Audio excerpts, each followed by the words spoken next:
The emergency alert pierced through the quiet night shift at New Luna Colony's blood bank.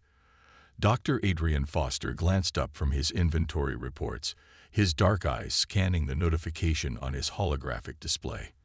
An unidentified crash landing in Sector 7, just beyond the colony's protective dome. The message specifically requested medical personnel with experience in blood work. Adrian hesitated only briefly before grabbing his emergency kit. At 35, he'd seen his share of unusual cases in the colony, but something about this alert felt different. The specificity of the request nagged at his professional curiosity. The transport pod carried him swiftly through the underground tunnels to Sector 7. As he emerged onto the lunar surface, the Earth hung like a blue jewel in the black sky, casting a gentle glow over the crash site. Security drones hovered nearby, their red warning lights blinking in the darkness. Dr. Foster called out Lieutenant Reese, the security chief. "Over here. We've got something unusual." Her voice carried a note of uncertainty that Adrian had never heard before from the usually confident officer. The crash site revealed a small vessel, unlike any Adrian had seen before. Its surface seemed to absorb light rather than reflect it, creating an unsettling void in the lunar landscape. But what caught his attention was the trail of dark liquid leading away from the wreckage. "The pilot fled," Reese explained, "but they're injured. Those marks, our sensors can't identify the substance." Adrian knelt beside the trail, his handheld analyzer whirring to life. The results made him frown. "It's similar to hemoglobin, but the molecular structure is completely alien. Whatever's bleeding out there needs help fast." "Doctor," Reese warned, "colony protocol requires—" "I know the protocol," Adrian interrupted, already following the trail. "But I also took an oath to help those in need. You can court-martial me later." The trail led to a natural formation of lunar rocks, creating shallow caves that the colony's sensors often struggled to scan. As Adrian approached, his light caught a glimpse of movement in the shadows. "I'm here to help," he called out softly. "I'm a doctor. A healer." A voice responded, unlike anything he'd ever heard. It seemed to resonate directly in his mind rather than through the air. "You should not have come. I am dangerous." Adrian moved closer, his medical training overriding his instincts to flee. In the cave's shadows, he found her, a humanoid figure with skin that seemed to shift between deep purple and absolute black. Her eyes, when they met his, were silver with no pupils, and they held both pain and fierce intelligence. "I'm Dr. Adrian Foster," he said, keeping his voice steady. "You're losing blood, or whatever that substance is. Let me help."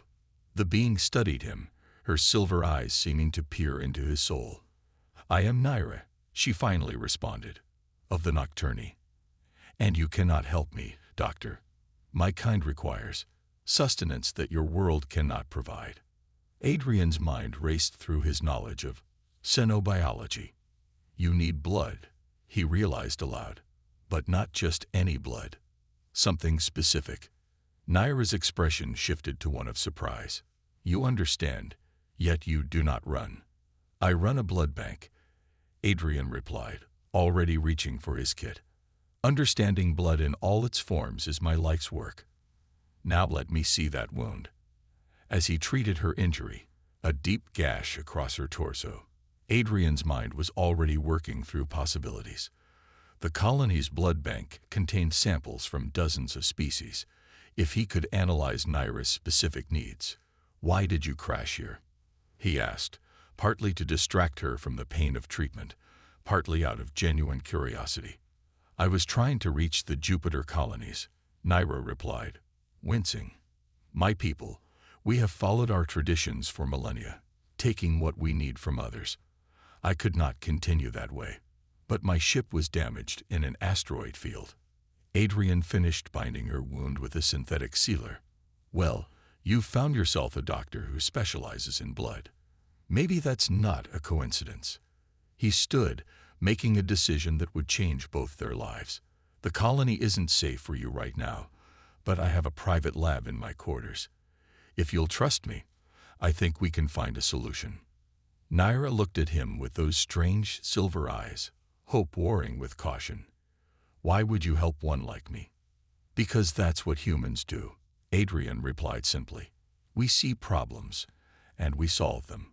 We find ways to coexist. And right now, you're my patient." As they made their way carefully back toward the colony through maintenance tunnels, avoiding security patrols, Adrian knew he was breaking at least a dozen protocols. But looking at Naira, he saw not a dangerous alien vampire, but a being seeking change, trying to break free from harmful traditions. If he could help her find a way to survive without harm to others, it might open the door to peaceful contact with her entire species. The first light of the lunar dawn was breaking over the horizon as they reached his quarters. It seemed fitting. A new day, a new beginning, and a challenge that would test both science and humanity's capacity for understanding. Adrian's private lab hummed with activity as he studied the sample of Naira's blood under a quantum microscope. The molecular structure was fascinating. Her cells could absorb and process energy from blood in ways that defied conventional biology. Naira watched from across the room, her silver eyes reflecting the blue glow of the lab equipment. "Your cells are remarkable," Adrian muttered, making notes on his tablet. "They don't just process blood for sustenance.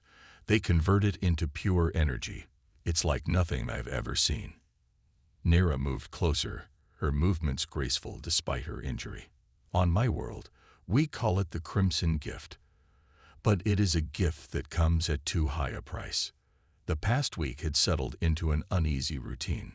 During the day, Adrian maintained his regular duties at the colony's blood bank, deflecting questions about his increased late-night lab hours. At night, he worked with Naira, testing various synthetic compounds and trying to understand her unique biology. "The security sweeps are getting more frequent," Adrian said, not looking up from his work. "Lieutenant Reese knows something survived that crash. She won't give up easily."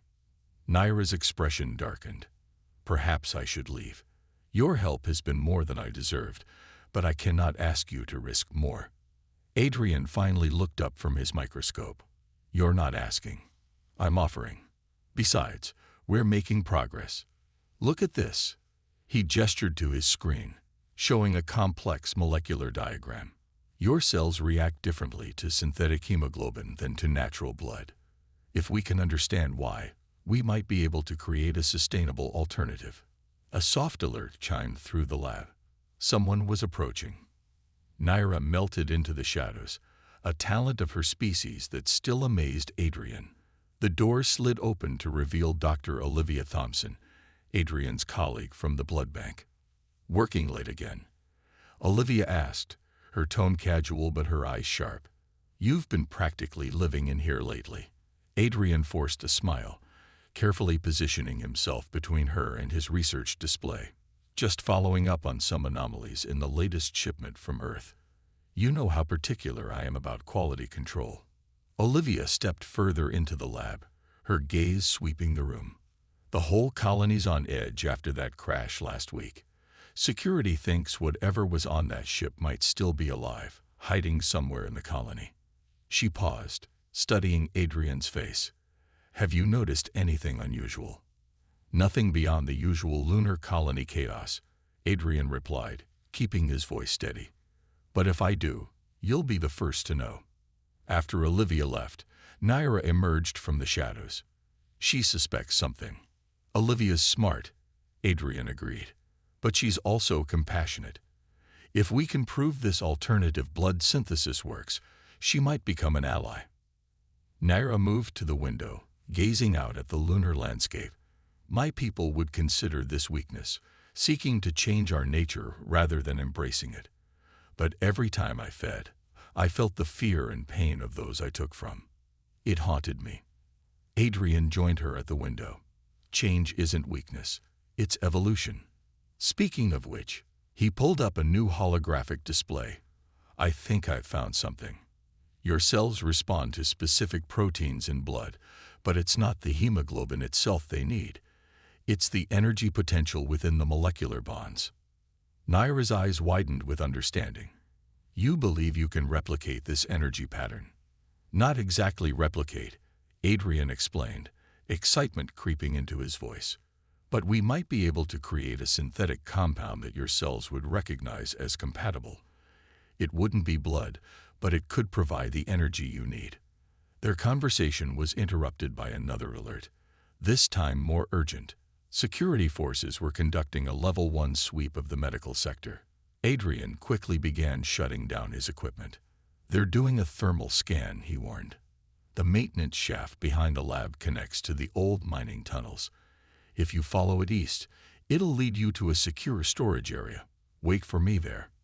Naira hesitated. Adrian, thank you.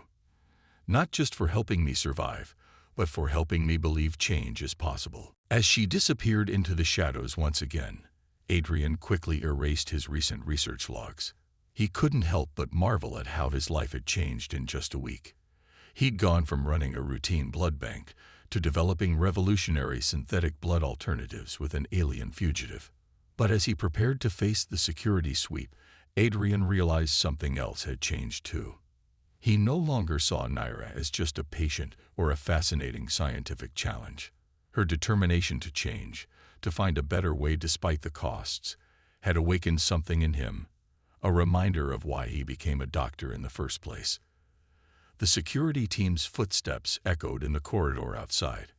Adrian took a deep breath, straightened his lab coat, and prepared his cover story. One way or another, he would find a way to help Naira. The future of human-nocturnal relations might depend on it. And so, he was beginning to realize, might something far more personal. The old mining tunnels beneath New Luna Colony were eerily quiet as Adrian made his way to the storage area. His footsteps echoed off the metal walls, each sound making him more aware of the risk he was taking. In his medical bag, he carried the first prototype of the synthetic blood substitute, the result of 3 weeks of intense research. He found Naira waiting in the shadows, her silver eyes gleaming in the dim emergency lighting. But she wasn't alone.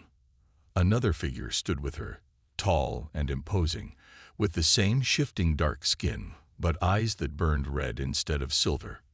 Adrian, Naira said, her voice tense. This is Rector, my former mentor from Nocturnus.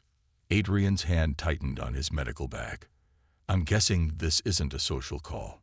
Rector's laugh was like ice cracking. The human has perception. No, I am here to return our lost daughter to her rightful place, and to understand why she consorts with prey. I'm not going back, Naira declared, moving to stand beside Adrian. Our ways are wrong, Rector. We don't need to feed on others. There's another way. Adrian carefully set down his bag and opened it, revealing the vial of synthetic blood. Its blue-tinted liquid seemed to pulse with an inner light. We've been working on an alternative, a synthetic compound that provides the same energy your bodies need, without harming anyone. Rector's expression shifted from amusement to disgust. You would deny our very nature. We are apex predators. Naira, it is our right, our duty, to feed on lesser beings. Our nature isn't fixed, Naira countered. Tell him about the archives. Rector, tell him what you taught me about our early history, before the Great Hunger. Adrian looked between them, curious. Rector's red eyes narrowed. The archives are forbidden knowledge. Because they prove we weren't always like this, Naira pressed. Our ancestors lived in harmony with other species. The Great Hunger was a mutation, a survival adaptation during the long dark when our sun dimmed. We changed once to survive. We can change again. Adrian stepped forward, his scientific curiosity overriding his caution. Your species evolved to process blood for energy when your traditional food sources failed. That's fascinating. It means your current biology isn't your original state. Silence. Rector snarled, his form seeming to grow larger in the shadows. You corrupt her with your human ideals of progress and change. Our ways have kept us strong for millennia. They've kept us isolated and feared, Naira retorted. How many potential allies have we lost? How many civilizations have closed their borders to us? We could be so much more, Rector. Adrian retrieved the vial of synthetic blood. Look at this. Your cells don't actually need blood. They need the energy it contains. This compound provides that energy more efficiently, without the moral cost. Naira's been helping me perfect it. Rector moved with supernatural speed, knocking the vial from Adrian's hand. But Naira was faster, catching it before it could shatter on the floor. Enough, she shouted, her voice echoing through the tunnels. I've seen both worlds now, Rector. I've seen humans work to overcome their limitations, to find better ways. They don't accept their nature as fixed. They strive to improve. And what has it cost you? Rector demanded. You're weakened, dependent on their science, their charity. No, Adrian interjected firmly. She's stronger.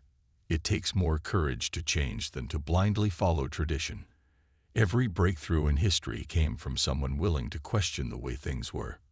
Rector's gaze shifted between them, and Adrian saw something unexpected in those red eyes. Fear, not of them, but of what they represented. Change, unknown possibilities, loss of control. The Council will hear of this, Rector warned. They will not allow such heresy to spread. Good, Naira replied. Let them come. Let them see what's possible. We've hidden in darkness long enough. After Rector disappeared into the shadows, Adrian turned to Naira. Are you all right? She nodded, though her hands trembled slightly. He was more than my mentor. He raised me after my parents died in a solar storm. His approval meant everything to me once.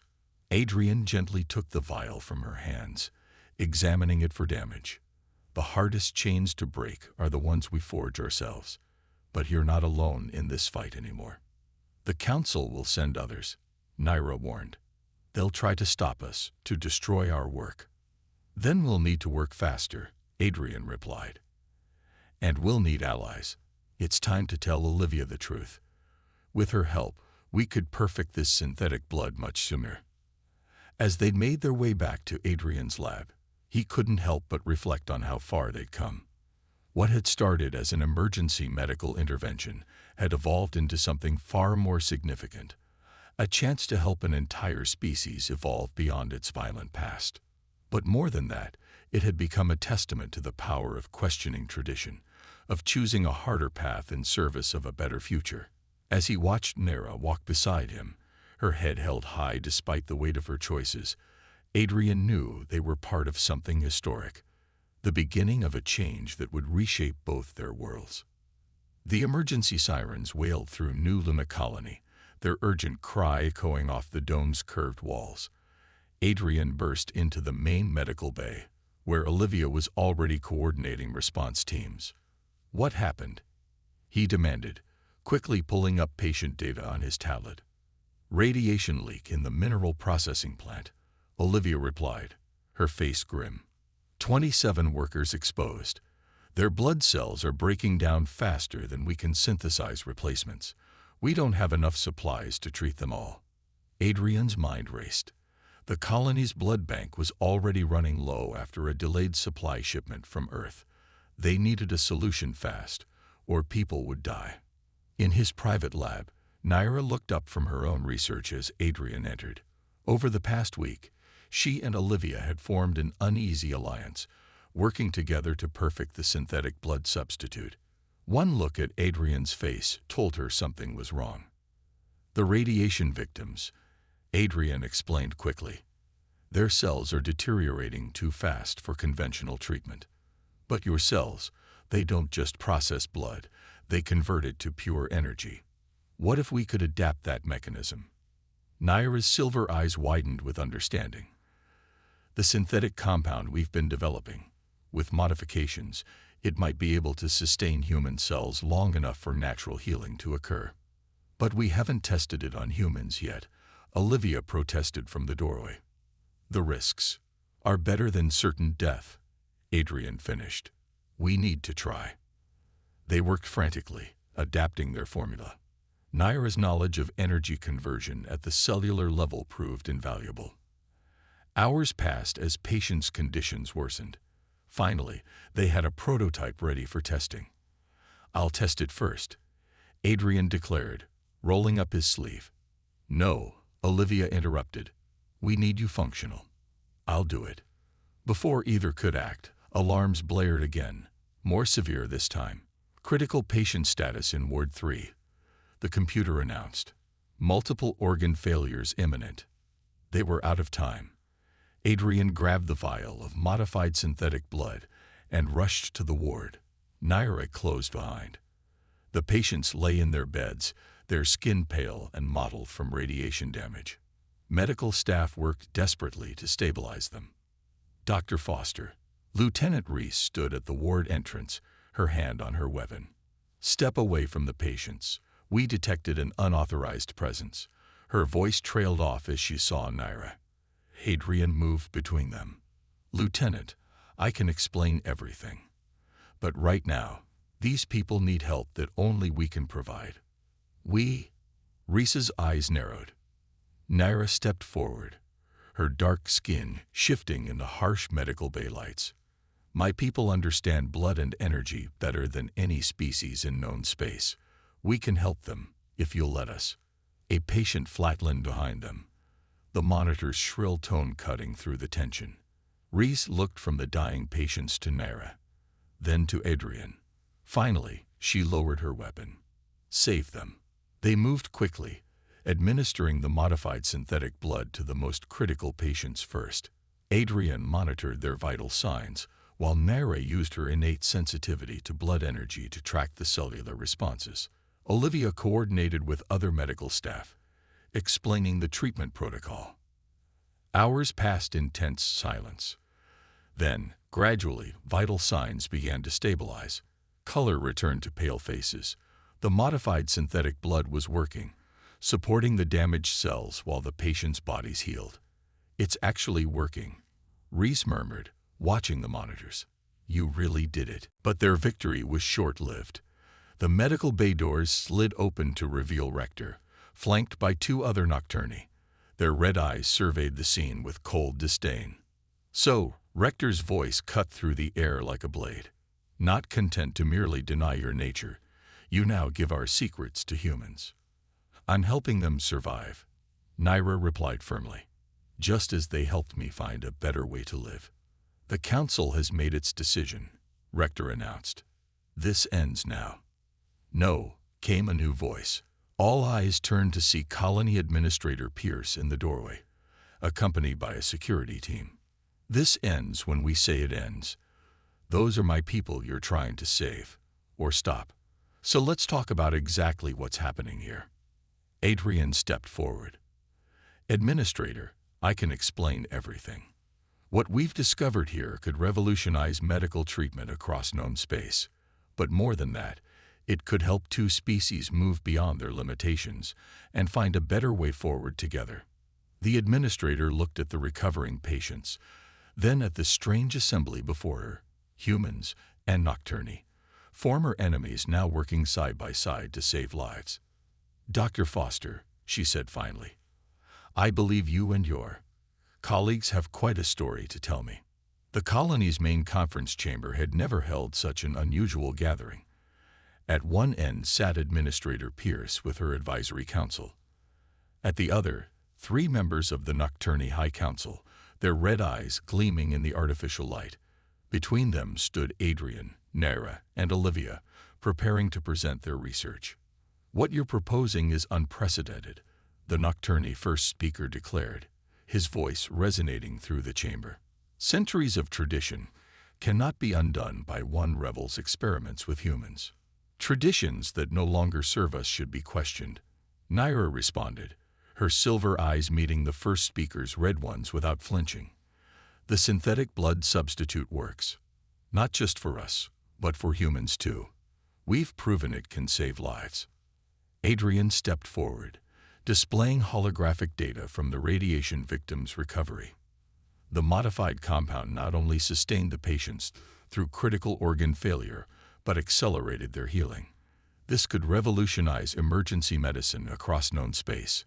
And more importantly, Olivia added, it proves our species can work together.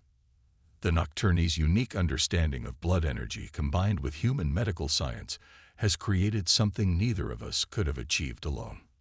Rector rose from his seat among the Nocturni delegation. You speak of progress, but I see only weakness. Our way of life was an adaptation to survive the long dark. Naira interrupted. The archives prove this. We changed once to survive. We can change again to thrive. Administrator Pierce leaned forward. Perhaps it's time for both our peoples to hear the full truth about these archives. The first speaker's expression darkened, but Naira continued. Our ancestors were peaceful beings who evolved to process blood energy only when our sun began to fail. The great hunger that drives us to feed on others was never our true nature. It was a survival mechanism that became a prison. The chamber erupted in murmurs as Naira projected images from the forbidden archives. Ancient Nocturni living in harmony with other species, their silver eyes marking them as peaceful scholars and energy workers before the long dark forced them to change. The question before us, Administrator Pierce said, cutting through the noise, is not whether to preserve tradition, but whether to embrace progress. Dr. Foster, please share the results of your latest tests. Adrian displayed new data showing the synthetic blood's effectiveness. The compound can be modified for any species. It's more efficient than natural blood, with no risk of rejection. The Nocturni no longer need to feed on others, and humans gain revolutionary medical treatment options. Everyone wins. You speak of winning, the first speaker said slowly. But what of our identity? What becomes of the Nocturni if we abandon our ways? We become what we were always meant to be. Naira replied softly. Not predators, but partners. Not feared, but respected. Our gift for understanding blood energy could heal instead of harm. A younger member of the Nocturni Council stood. First speaker, I have reviewed their research. The science is sound. Perhaps it is time for our people to step into the light. The chamber fell silent as the first speaker closed his eyes in contemplation. When he opened them, they had shifted from red to silver, a change unseen in generations. Our ancestors adapted to survive darkness, he said finally. But now we must adapt to thrive in light. The council accepts this new path. The human delegation broke into applause, but Rector stormed forward. This is madness. You would destroy everything we are. No, Adrian stepped between Rector and Naira. They're choosing what they can become. Change isn't destruction. It's evolution. Rector looked around the chamber, seeing support for his position crumbling. With a final snarl of disgust, he turned and vanished into the shadows. In the days that followed, the colony buzzed with activity. A joint medical research facility was established, dedicated to developing the synthetic blood technology for various species. Naira was appointed lead researcher, working alongside Adrian and Olivia to explore new applications of their discovery. One evening, as they stood in Adrian's lab where it all began, Naira turned to him. I never imagined that crash landing would lead to this. You helped me believe in the possibility of change, Adrian. Not just for myself, but for my entire species. Adrian smiled, taking her hand. You took the harder path, questioning everything you knew. That kind of courage changes worlds. What happens now? She asked, looking out at the lunar landscape where Earth hung like a jewel in the black sky. Now, Adrian replied, we keep pushing boundaries. There are more mysteries to solve, more barriers to break. But we'll do it together. As the Earth's light painted the lab in soft blues and greens, they stood together. A human doctor and a Nocturni scientist, living proof that the future belongs to those brave enough to imagine it differently. The synthetic blood formula was just the beginning. They had opened a door to new possibilities, showing that even the oldest of enemies could become the strongest of allies when they dared to question tradition and embrace change. In the end, it wasn't just about finding an alternative to blood or saving lives, though those were worthy achievements. It was about proving that the most powerful force in the universe wasn't tradition or biology, or even survival instinct. It was the courage to imagine a better way, and the determination to make it real.